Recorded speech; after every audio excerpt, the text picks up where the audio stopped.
Hey folks, I decided I'd do this quick video just to show anyone who's not familiar with GDAX, which is the advanced trading platform for Coinbase, what it looks like and how to use it. Just the basics. It's really rather easy.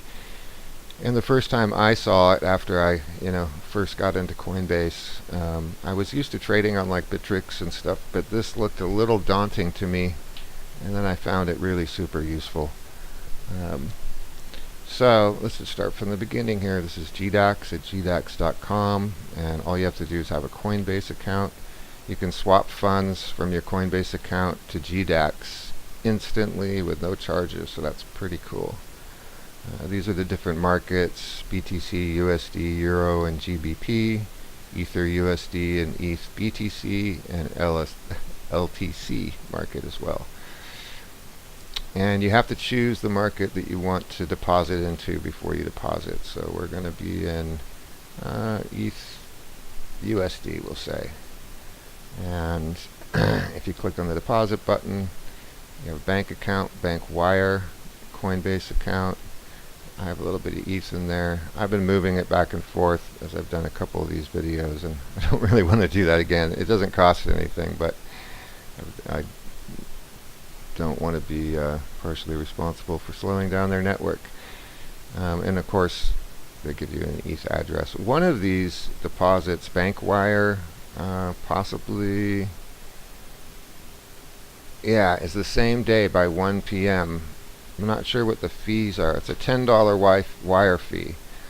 So if you're doing a large amount, that would be a good way to do it. And of course from your Coinbase account, like we said. Withdrawals are the same thing, and they just go right to your Coinbase account or bank account. I'm always using my Coinbase account, so super fast, very fast. Okay, so we'll start with buys, market buys. Market buys are just like on Coinbase, basically. If you're just going to do that, you might as well do it there. If you buy, let's say you've got $500 USD, you just say place your order, and it would buy $500 worth at the current market rate, which may not be exactly this number, but it's going to be really close. A limit buy allows you to put the amount of ETH you want to buy. A limit price, which is great. So you set your limit price, and let's say you think it's going to drop tonight and you're going to go to sleep. You want to pick up some cheap ETH, and you think you know how far it's going to drop.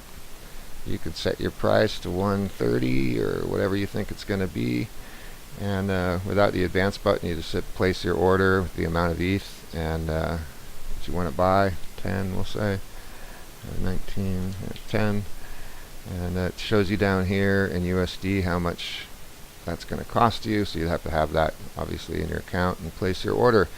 If it dropped to that amount, it's going to fill it for while you sleep, which is very nice. Advanced also gives you good to canceled, which is what I normally do, or a certain time that you want to put it up, like for 2 hours or whatever. That can be handy too.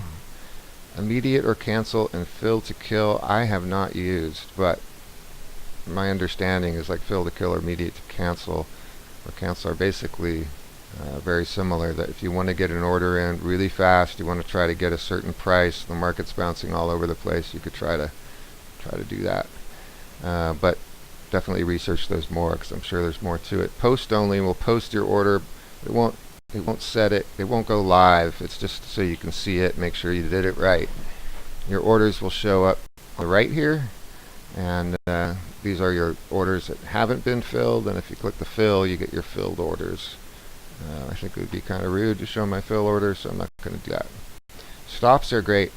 Stops give you a lot of power, especially stop losses when selling. So, and if you're going to go to sleep and you're way up, and you want to make sure that you get out before it dives below a certain point, you can do that really easily. So, make sure we're going to sell. So you put the amount of ETH you want to sell, let's say 10, and let's say the market's up to 170, and you don't You want to make sure that you get out before it goes below 150. So you could set that, and you can also set a limit, so it gives you both, which is really nice. Place that order, and if it gets to below 150, it's going to place that order. And then, or you could have an in-between range with your limit and stop price. So that's pretty cool. They call that stop loss, obviously, for an obvious reason. One bad thing about it is, if you put your 10 ETH up, or however many it is, 1 ETH, a half an ETH, if it's an important amount to you, and your stop loss goes through, you very well may wake up and see that after it dove, it went straight back up, and it's back up to 200, and you sort of blew it. So be careful with those. It's happened to me once where I sold at a low price. I still made money, but right after that it just soared, and so that can be sort of annoying. Over here you get the trade history, not just you, it's everybody, and you got amount over here, and obviously green and red for up and down. But it defaults to this, showing this order book, which just shows the amount for sales and buys, and sort of splits them in half. This one just puts them all together in real time. And then on your chart, you get sort of a candlestick price chart, and go along and see what happened at a given point in time. And a depth chart sort of gives you the buy and sell walls.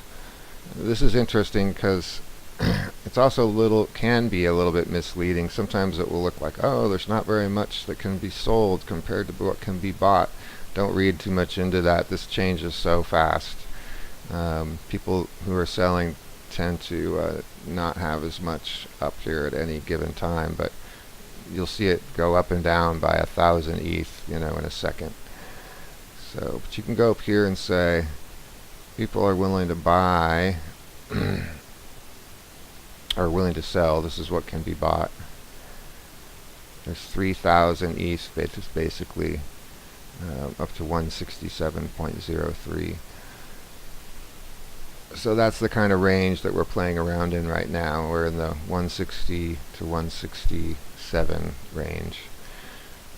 And you can see where the support changes. Like right there, it's 164. You go up a level, it's 165, and you can sort of see the amount changes as you go up. So that's also pretty handy little chart. You can also zoom in or zoom out. That can also be handy. So it's, they're not the best charts in the world, but it certainly helps. Okay, this button right here. If you're watching this video, you shouldn't be pressing this button. This is margin trading, and if you accept, and I'm not going to read all this stuff right now, but I've read it before. Margin trading is basically shorting stocks, stuff like that. It's much more volatile. Risks are higher, rewards can be higher too, but I don't, I trade a lot of cryptocurrency, not, tons, but in thousands of dollars, and I don't use it because it's too much volatility for me. If I had more money to play around with, I might, but I'm sure I would at certain times. I wish I had, but I'm not that loose. But a lot of people use it and do well, but just be aware that turning that on and using those features is a really advanced way of trading. It's sort of next level, and if you're even slightly confused here, you don't want to go there. Anyway, that's it. This is GDAX. I just wanted to show you. Hopefully this will help somebody and how it works. All right. Thanks a lot.